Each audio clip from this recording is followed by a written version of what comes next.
continuing our Halloween spectacular by making some scones that are perfect for your Halloween morning. So hop on in, join the party in. Let's get started. This is the night when the monsters come out. They're gonna dance, make you scream and shout. They put the boo in boogie, try lights in the jacuzzi. Nobody's seen the invisible man at the monster party. Today we are making sweet potatoes with ube. Ube is a purple sweet potato that comes to us from Southeast Asia. They range in color all the way from a creamy white to this beautiful, vibrant purple color we have right here. Now today, as you can see, we're using dried ube. Reason being, if you're using fresh ube, it's going to create kind of a doughy, chewy consistency that's rather unpleasant in your scones. So let's go ahead and add in our ube. To that, then we're going to be adding in our flour, our sugar, our baking powder, our salt, and to get that nice kind of fall feeling, adding in our spices of cinnamon and some freshly ground nutmeg. Now you might be asking yourself, is it really that important to grate nutmeg fresh? And the answer would be yes, absolutely.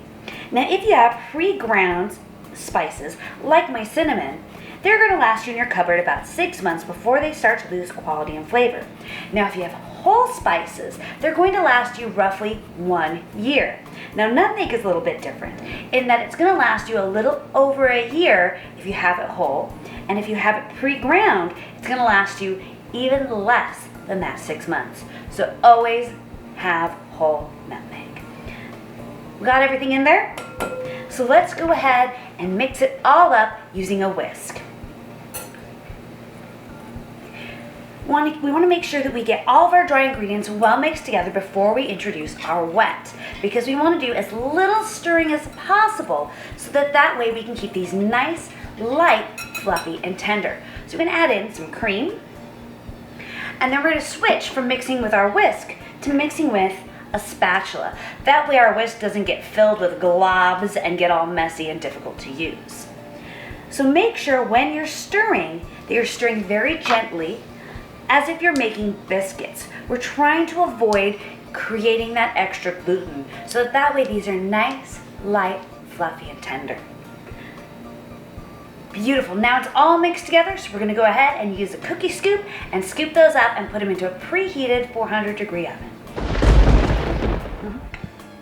Now you may notice that your scone mix looks a little bit drier than one you might have made at home before. That's because of the ube, that dried ube that we used. It does take a little bit of time for it to rehydrate. So don't worry, it's going to do plenty of that while it's baking. You'll even notice while you're scooping, it's going to start to slowly look more and more hydrated. There we have it, ube scones. A beautiful purple and blue scone, appropriate for Halloween or anytime you need something extra festive. So if you've had a good time today, please be sure to throw up a like, maybe even consider subscribing, and don't eat yellow snow.